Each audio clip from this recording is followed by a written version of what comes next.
Bonjour tout le monde, on va continuer notre travail toujours autour de notre écosystème Node.js et plus précisément dans la partie d'établissement de connexion vers des bases de données. Jusqu'à maintenant, en termes de bases de données, je vous ai montré comment faire un interfaçage avec MySQL en utilisant donc la bibliothèque MySQL. La deuxième partie, c'était consacré à ce qu'on appelle un ORM, Object Relational Mapping Scalias. Aujourd'hui, on va la consacrer à une base de données non SQL, à savoir le MongoDB. La première des choses qu'on va faire, c'est qu'on va comparer les jargons utilisés donc dans les deux systèmes, un SGBDR et puis un SGBD non SQL. Avec donc une base de données SQL, donc on parle de database, son équivalent dans le MongoDB qui représente une base de données non SQL, c'est database lui-même. Dans les bases de données relationnelles, on parle des tables, son équivalent c'est des collections. Dans les bases de données, on parle des lignes, des rows, son équivalent c'est des documents. Et dans les bases de données, on parle des colonnes, ce sont les champs. Par contre, au niveau des bases de données non SQL telles que MongoDB, on parle souvent des fields ou bien des champs. Donc, si vous voulez utiliser MongoDB sur votre application, comme je vous ai montré lors de deux dernières vidéos, pour la première partie MySQL, on a installé la dépendance, ou bien le module MySQL. Pour la deuxième partie ORM, on a installé donc le module MySQL 2 et puis Scalias. Pour MongoDB, vous êtes censé installer donc le module MongoDB. Une fois qu'il est installé, il vous donne donc ses objets et puis ses méthodes pour manipuler votre base de données en question.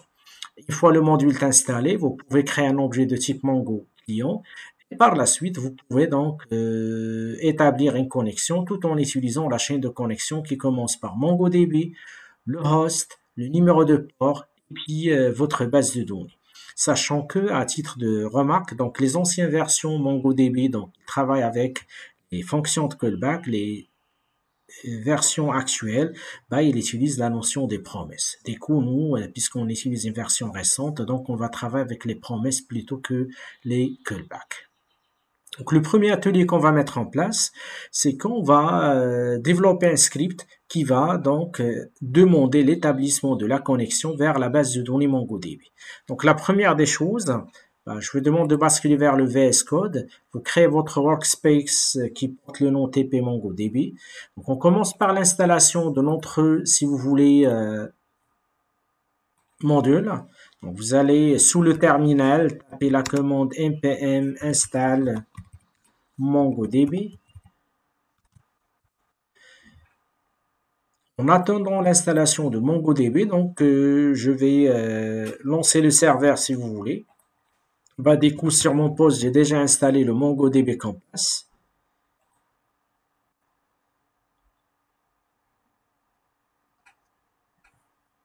Donc, l'installation est bien effectuée avec donc les différentes dépendances nécessaires.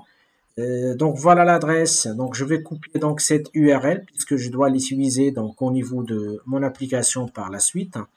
Je me connecte. Et comme je vous ai dit tout à l'heure, lors de la connexion, vous allez se retrouver avec des databases. Une base de données, donc, il peut contenir des collections si vous voulez.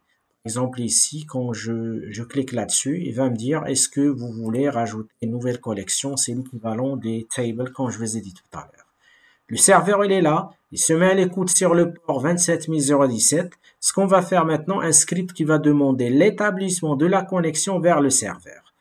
Au niveau de notre application, comme je vous ai dit tout à l'heure, ce qu'on va faire, c'est que on va créer un fichier qui porte le nom mongodb.js.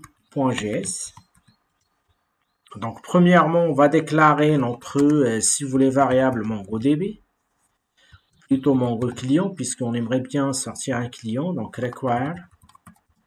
Je fais appel à MongoDB, et plus précisément, on fait appel à notre Mongo client. C'est celui-là. Une fois que le client il est là, donc je peux déclarer donc une autre variable client qui va instancier cet objet. On lui donne donc la chaîne de connexion que je vous ai dit tout à l'heure. Je l'ai récupérée à partir du serveur MongoDB ou quoi.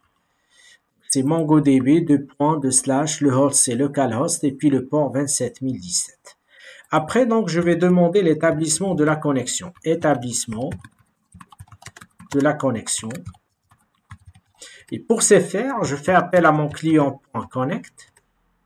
C'est une fonction qui retourne les promesses, comme je vous ai dit tout à l'heure, pour les versions récentes. Du coup, je capture donc si ça se passe bien, donc je capture avec, si vous voulez, le N. Et là, donc, je génère tout simplement un message comme quoi console log MongoDB connected. Sinon, s'il y a un problème, je capture avec le catch. Et là, j'aurais dû faire la chose suivante. Je fais appel à console error.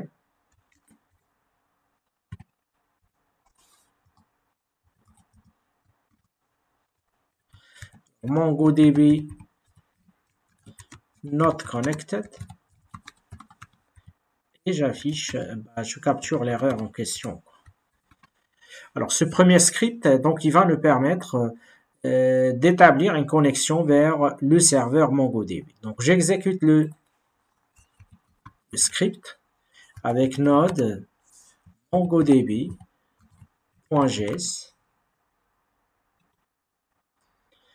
Si tout ça se passe bien, il est censé me générer MongoDB connected. S'il y a un problème, il est censé me générer MongoDB not connected. Et là, donc, je vais demander de remarquer que automatiquement, il me génère MongoDB connected puisque je me suis connecté dès le départ tout à l'heure. La deuxième partie, donc, j'arrête l'accès au serveur. La deuxième partie, quant à lui, on va créer une nouvelle base de données. OK. Sur cette base de données, donc, on va l'appeler, donc, si vous voulez, test.db, sur laquelle on va créer donc une collection qui s'appelle test et on va procéder à l'insertion d'un nouveau document. Parce que comment on va procéder? Donc, je reviens ici. Je vais créer une nouvelle base de données. Donc, je vais l'appeler test.db. Je vais créer donc une table de dons qui s'appelle collection.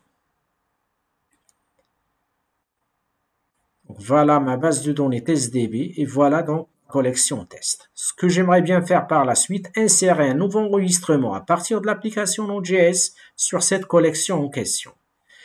Pour ce faire, on va toujours travailler sur notre code de tout à l'heure, on va le customiser.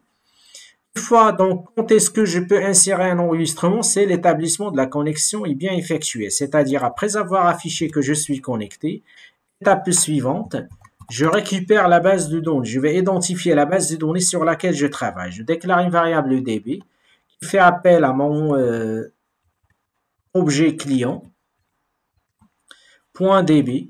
Et là, je vais demander de remarquer que cette méthode, elle attend donc un paramètre qui est le database name. Dans notre cas, donc, la base de données s'appelle test.db.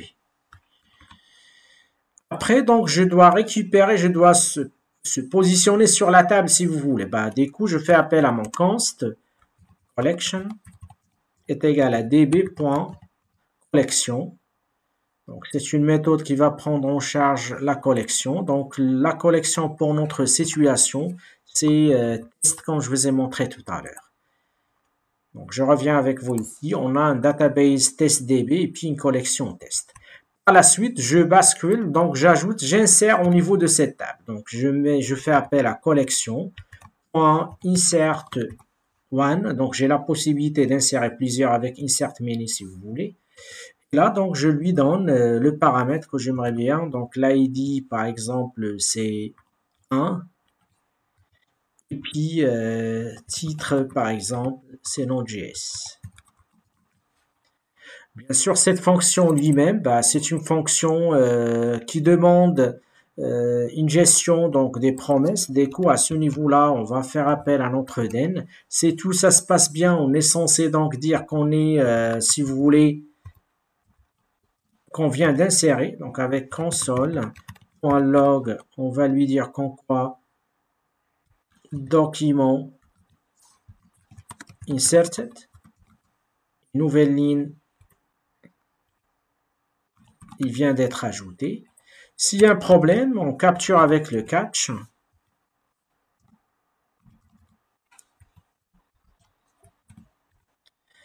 Je peux récupérer la même sélection que tout à l'heure. Je vais le customiser. Donc, document, not inserted. J'enregistre, je relance à nouveau le terminal. Je fais appel à la commande node mongodb.js. Et là, donc, il vient de nous dire la chose suivante. Alors, une fois qu'on a demandé l'accès à Node.js, il nous a dit que Mongo server error, donc DB already exists with different keys already have test to DB.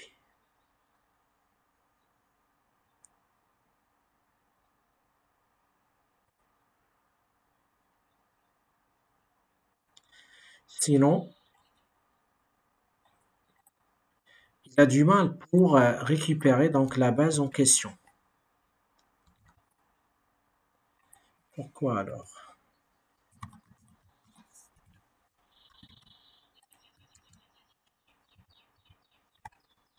Je relance l'exécution à nouveau. Et là, donc, il apparaît bien que le système il est sensible à la casse, quoi. Du coup, moi, je l'ai déclaré comme étant testdb db majuscule.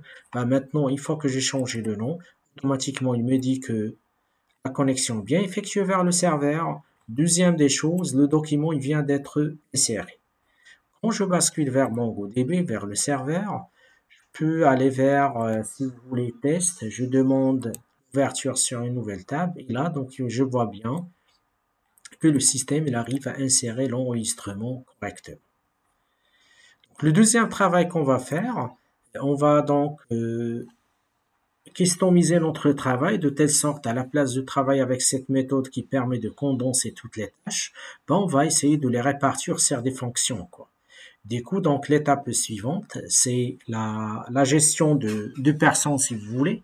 Supposons qu'on a une personne qui est caractérisée par un ensemble d'informations, l'ID, le nom, machin, etc. Vous voulez bien donc le manager sur votre base de données. Alors dans ce cas-là, ce qu'on va faire, c'est que on va créer une fonction pour l'insertion, une fonction pour la récupération et puis le paramétrage à part. Ce qu'on va faire alors, c'est que je vais demander au niveau de VS Code de créer un nouveau fichier qui porte le nom person.js. Le premier travail qu'on va faire, donc comme je vous ai dit tout à l'heure, c'est le paramétrage. On va charger le module, on va préparer l'URL, on va préparer la base de données et puis on va donc, si vous voulez, créer une instance de l'objet MongoDB. Deuxième étape, créer des fonctions selon le besoin, une fonction pour l'insertion, une autre pour la récupération des données. Comme ça, vous allez avoir comment vous pouvez donc, si vous voulez, customiser votre code de telle sorte qu'il soit clean, organisé, donc bien, si vous voulez, développer en quoi. Alors, je reviens ici, on déclare premièrement notre MongoDB, Mongo client plutôt, avec require toujours. Donc, ça va être MongoDB. Je fais appel à Mongo client. Par la suite, donc après avoir importé le module, on déclare notre, si vous voulez, URL. Alors notre URL, c'est ce qu'on a utilisé tout à l'heure, c'est celui-là.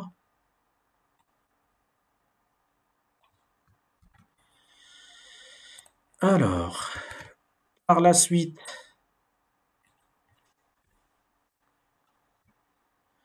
on déclare les autres paramètres. Donc le deuxième paramètre, c'est la base de données. On va l'appeler dbName. Récupérer la base de données, donc on va créer une base de données, une nouvelle base de données si vous voulez, qu'on va l'appeler Node.js.db. Et puis on va créer donc un objet de type client. Et pour ce faire, donc je fais appel à const client qui fait appel à new MongoDB et qui porte en charge l'URL en question. C'est-à-dire que maintenant on a donc cette phase, on peut l'appeler la phase de paramétrage.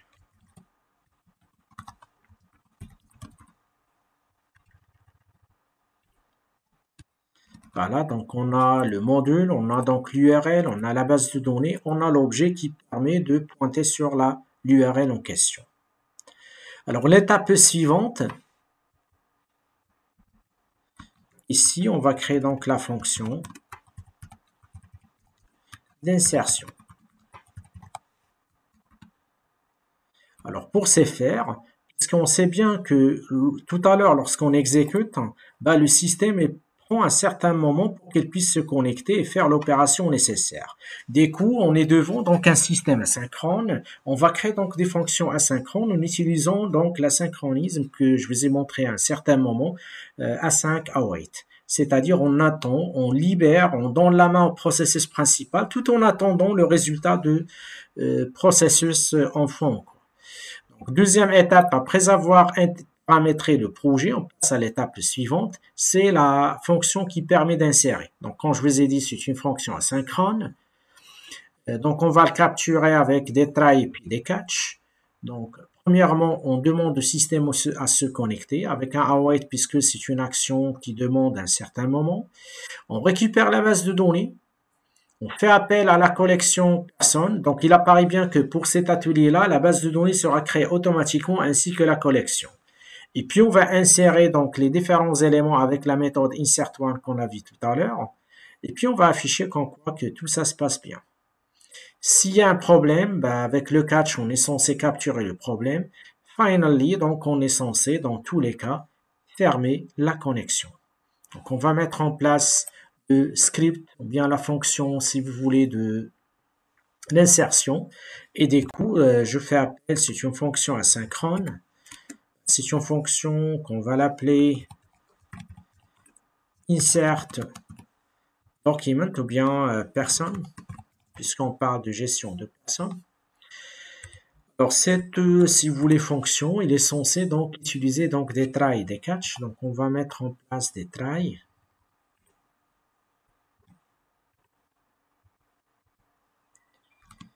Puis des catch.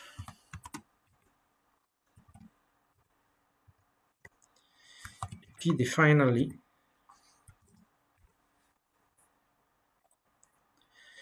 Donc, essayez d'exécuter le code qu'on va mettre au niveau try. S'il y a des problèmes, vous allez capturer avec catch. Finally, lorsqu'on termine quoi que ce soit la situation, vous êtes censé faire ce travail. Comme je vous ai dit tout à l'heure, donc la première des choses, c'est que on va demander au système de se connecter. C'est pour ça, donc, je fais appel à await. C'est une méthode qui est asynchrone, bien fonction synchrone. Je fais appel à mon client .connect. Et si vous vous rappelez bien, lorsqu'on a parlé d'asynchronisme, je vous ai dit que les async await, c'est une autre écriture des promesses plus sophistiquée et plus organisée. Donc, on attend que le système puisse se connecter vers, si vous voulez, vers la base de données MySQL.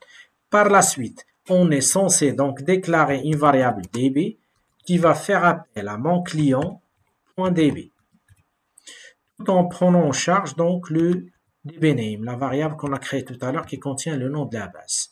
L'objectif par la suite, c'est insérer dans une collection. Du coup, j'aurai besoin donc d'une constante qui s'appelle collection, qui fait appel à mon db.collection. Et là, donc, je donne un nom à ma collection. Je vais l'appeler personne, par exemple. Je suis dans la base de données. Après avoir connecté, je me positionne sur la collection, bien la table équivalente. Maintenant, je peux, si vous voulez, insérer l'élément en question. Du coup, pour ce faire, je fais appel à un result qui est égal à collection.insert_one. Bien sûr, c'est une fonction qui va demander l'accès à la base pour pouvoir insérer lui-même. Donc, je dois la précéder avec un await. Collection insert_one.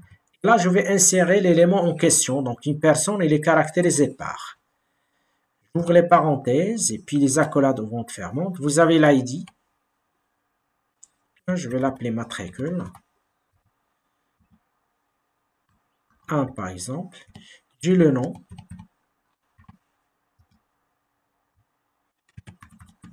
Personne 1. J'ai par exemple un salaire.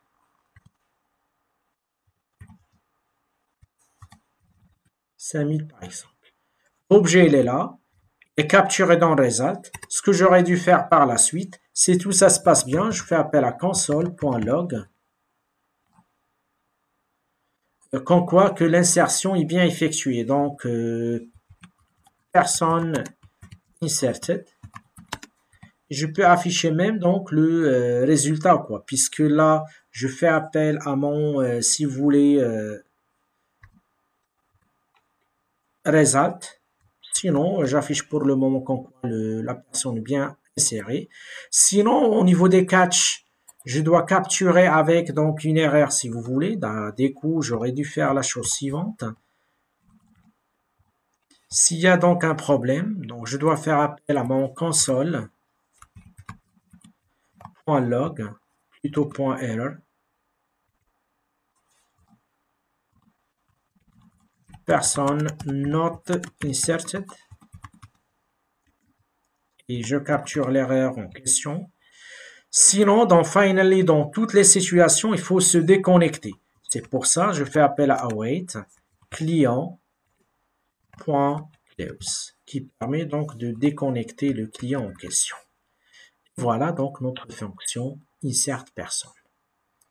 Une fois donc le script est développé, je fais l'appel à la fonction par la suite.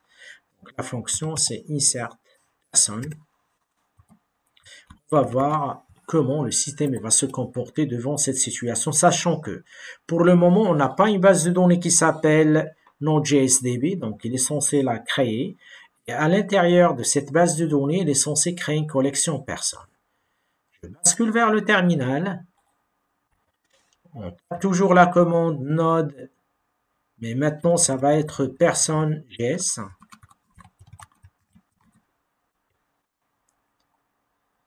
Et là, donc il vient de nous dire qu'en quoi person inserted, on va vérifier notre base. Donc j'actualise les databases. Il arrive à créer donc une nouvelle base de données qui s'appelle Node.js, sur laquelle il vient de créer donc une collection personne.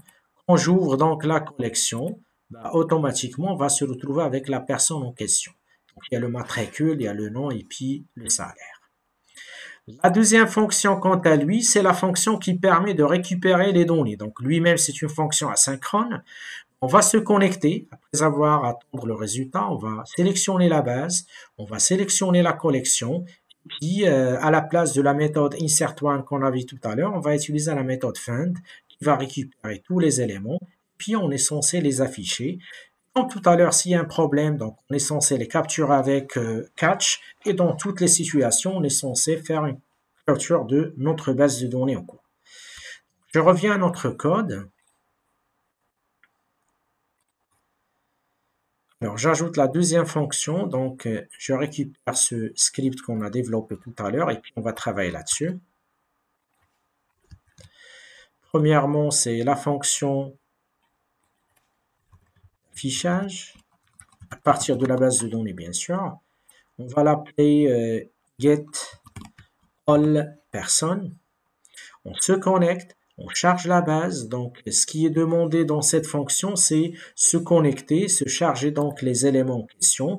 Mais à la place donc de insert_one, sur le résultat, ce qu'on va faire, c'est que on va faire appel à la méthode suivante. Donc, ce qu'on va faire, c'est que on va faire appel à la méthode find. Au niveau de cette méthode-là, on va récupérer donc les éléments, ce format JSON si vous voulez. Et puis, on fait appel à notre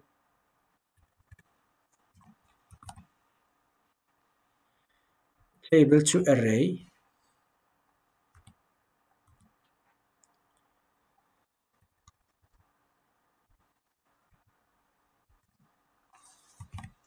Voilà, c'est celui-là que je cherche. Donc, on fait appel à notre find et on va récupérer donc tous les éléments à partir donc de la base de données. Quoi. Par la suite, ce qu'on va faire, c'est que on va afficher ici, si vous voulez, personne. Et là, donc, je fais appel à la variable result qui contient le résultat au quoi. Ici, on peut changer tout simplement le message. Select error, par exemple. Par contre, pour la clôture, on est censé toujours clôturer notre base de données. Pour tester, donc, ce que j'ai changé, c'est tout simplement le find avec, si vous voulez, le insert_one avec find et je récupère le résultat en question, pas plus. Alors, ce qu'on va faire par la suite, je fais appel à mon élément qui porte le nom getAllPerson.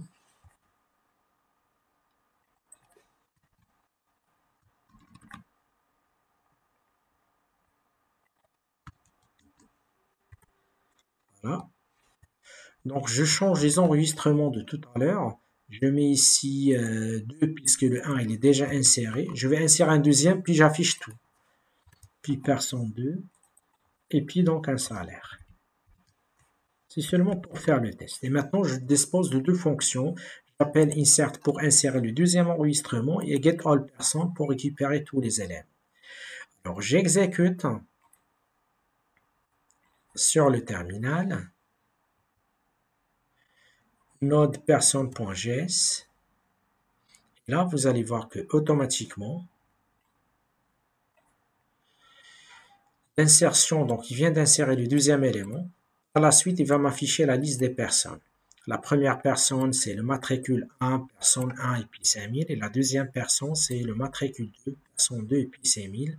Et du même, quand je clique ici sur l'ouverture, je me retrouve avec les deux éléments. Et comme ça, avec cet exemple-là, il apparaît bien que le code est plus lisible et plus pratique par rapport à la première manipulation.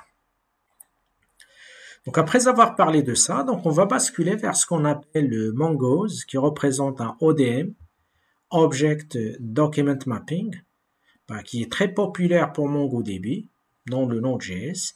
Donc lui, il permet de fournir une solution simple, basée sur un schéma pour modéliser vos données, et sans rentrer dans le détail comme le cas de SQL, comme je vous ai montré tout à l'heure. Il permet, donc il comprend même le casting des types intégrés, la validation, la création des requêtes. C'est une couche élevée que vous pouvez intégrer pour satisfaire tel besoin dans votre application.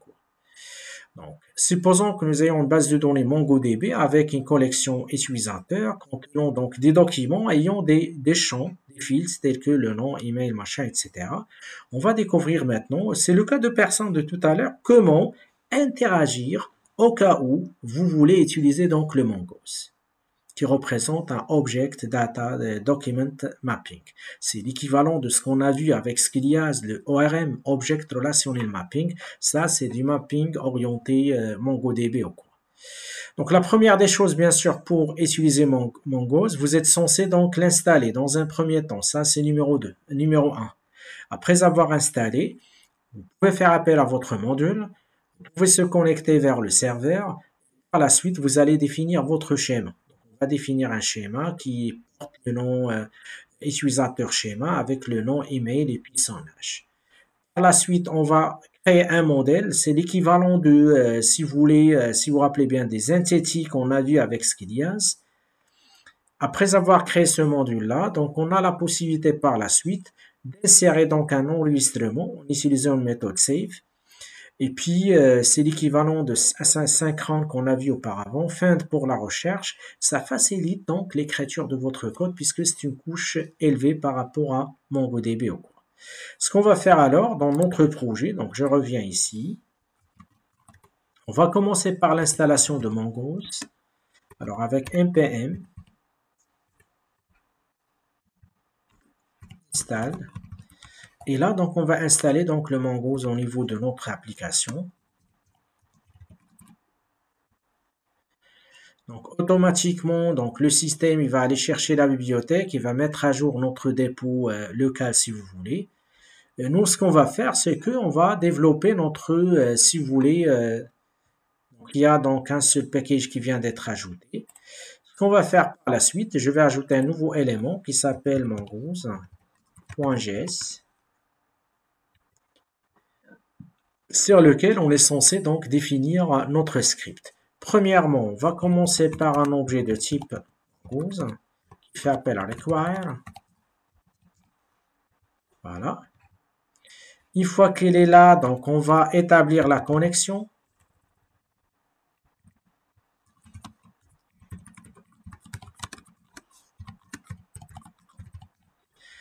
Pour établir la connexion, on fait appel à notre Mongoose, .connect. Et là, on lui donne donc le chemin de connexion, quoi. Donc, je peux le récupérer à partir d'ici.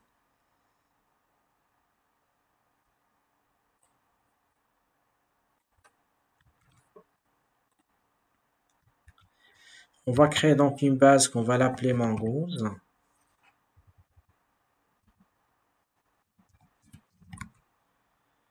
DB. Une fois l'établissement est effectué, on va définir notre schéma. Définition du schéma.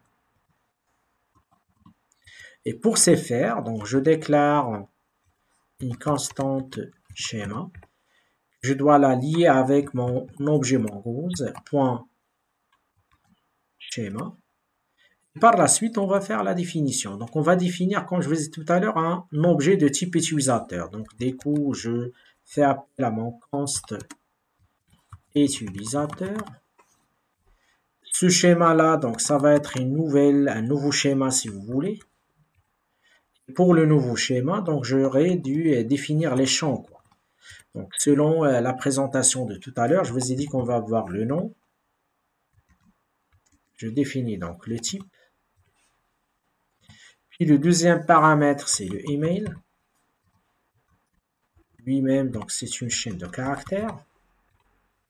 Et le troisième paramètre, l'âge, qui est de type number.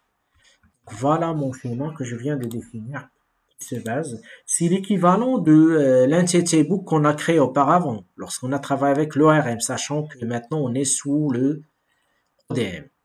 Par la suite, on va créer le module. Création des modules. Et pour ce faire, on fait appel à notre, si vous voulez, de préférence, je vais appeler celui-là avec un U minuscule pour que le module doit être en U majuscule, quoi. Utilisateur, qui fait appel à quoi en fait? À mon Mongoose point modèle. Et là, je lui donne l'objet en question, quoi. Pour notre cas, c'est l'utilisateur qu'on vient de créer, c'est celui-là. Du coup, je vais lui dire que le modèle, c'est utilisateur avec U majuscule, qui fait appel à mon utilisateur que j'ai créé ici, qui prend le schéma suivant. Donc, il apparaît bien que pour le moment, on vient d'implémenter le module, on vient de se connecter à la base, on vient de définir notre schéma, on vient de définir notre entity, si vous voulez, ou bien modèle. À partir de ce modèle-là, on est censé exécuter les tâches suivantes. L'ajout, l'insertion, etc. Si je reviens avec vous ici, on a notre modèle qui est là. Par la suite, avec ce modèle-là, donc on est censé donc insérer faire les différentes, si vous voulez, actions, à savoir l'ajout, la suppression, machin, etc. Donc ce qu'on va faire alors par la suite, au niveau donc de notre application, on va créer un nouveau utilisateur.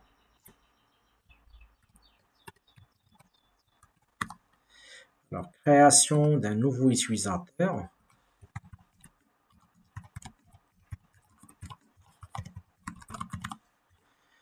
Alors, pour ce faire, je déclare un new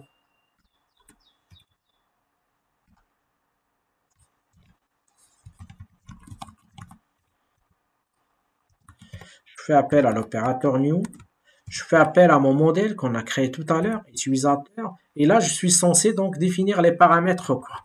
Il s'agit donc de 3 paramètres, comme je vous ai dit tout à l'heure, à savoir le nom, le mail, et puis, donc pour le nom, j'aurais dû faire node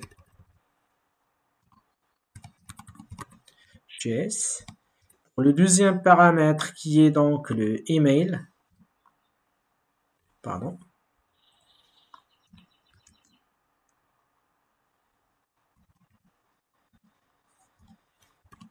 Donc, node.js@gmail.com par exemple.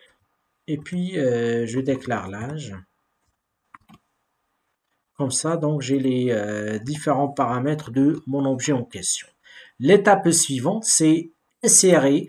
Cet utilisateur, il porte la casquette d'un modèle, c'est utilisateur. Bah, du coup, il a la possibilité d'avoir la méthode qui permet d'insérer dans la base de données ou quoi. À ce niveau-là, insertion de l'objet dans la base. Pour ce faire, vous allez faire appel à votre new utilisateur.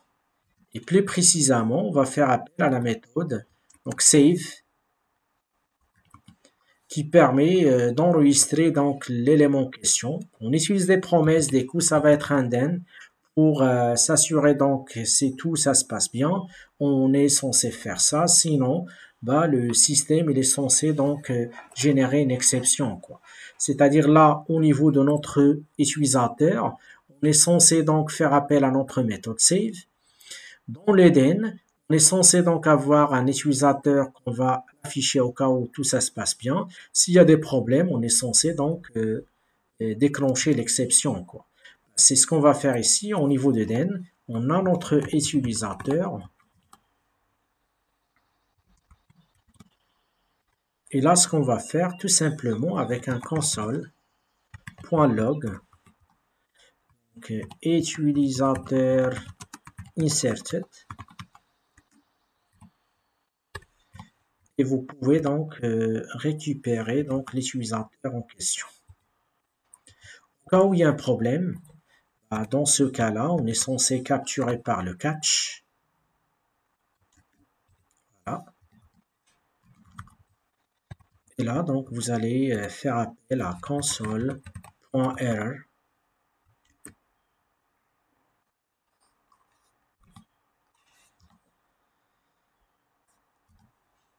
Utilisateur not inserted.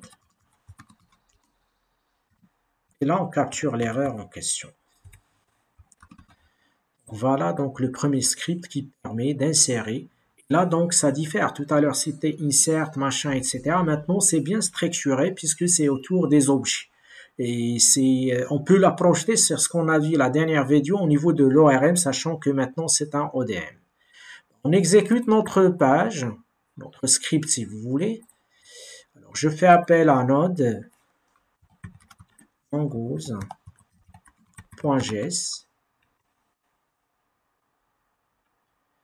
On attend que le système fait le nécessaire.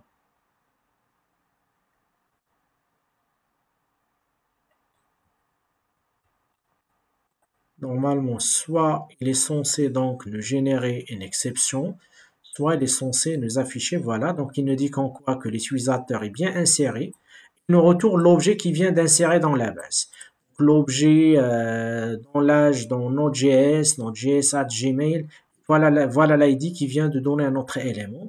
Si je consulte la base, j'actualise, je viens de créer donc cette nouvelle base de données MongoDB sur laquelle il vient de créer donc la collection utilisateur.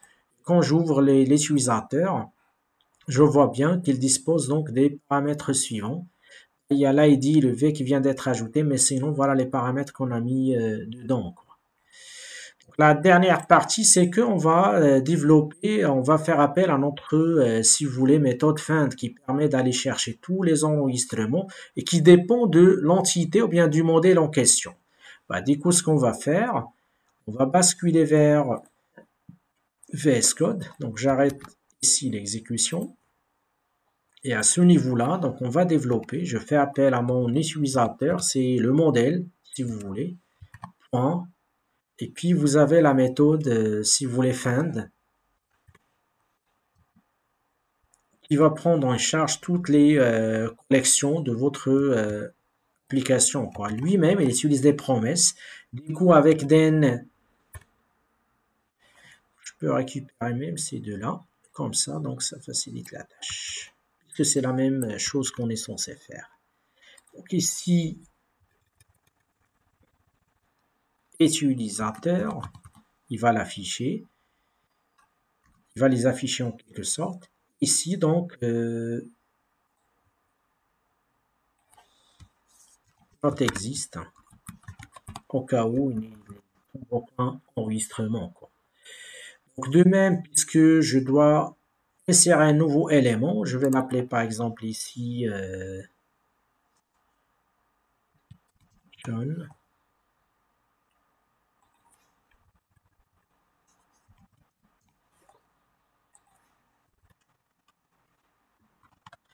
Il est censé insérer un nouveau enregistrement et puis il est censé aller chercher les enregistrements par la suite. Donc je fais appel à mon terminal, Je réexécute à nouveau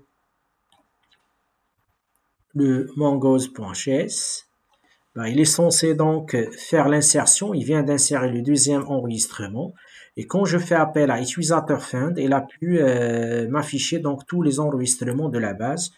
Pour le moment, j'ai 2 enregistrements en question.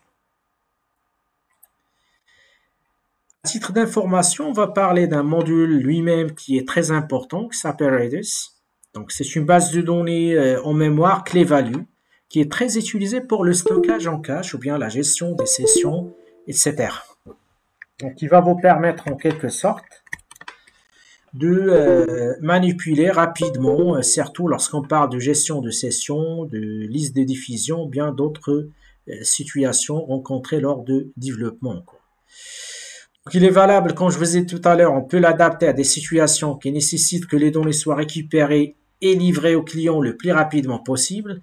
On a parlé de mise en cache, on peut l'utiliser en tant que base de données non SQL, en tant que portier de messages, pour gérer les sessions, pour analyser l'analyse en temps réel, pour la diffusion des événements, ainsi de suite. Pour la mettre en place, donc vous êtes censé donc installer le module avec donc npm install reduce. Par la suite, vous chargez le module, vous créez un client et vous faites donc les opérations nécessaires à partir de votre, si vous voulez, module. Lui-même, il demande l'installation d'un serveur et puis d'un outil de manipulation pour que vous puissiez faire l'interfaçage par la suite. La prochaine vidéo, on va la consacrer à la situation suivante. On va développer ensemble un projet Node.js qui utilise à la fois Express comme étant framework pour développer votre serveur HTTP pour se mettre à l'écoute au niveau des requêtes HTTP. On va intégrer le EJS comme étant un moteur de template pour mettre en place des templates donc bien organisés, bien structurés. Et puis le MySQL pour stocker, pour sauvegarder les données. Et du coup, donc, c'est l'occasion de mettre en place ces différents modules et arriver à la template suivante. Donc, si vous avez des questions, n'hésitez pas de les poster en dessous de la vidéo. Je vous remercie et à la prochaine.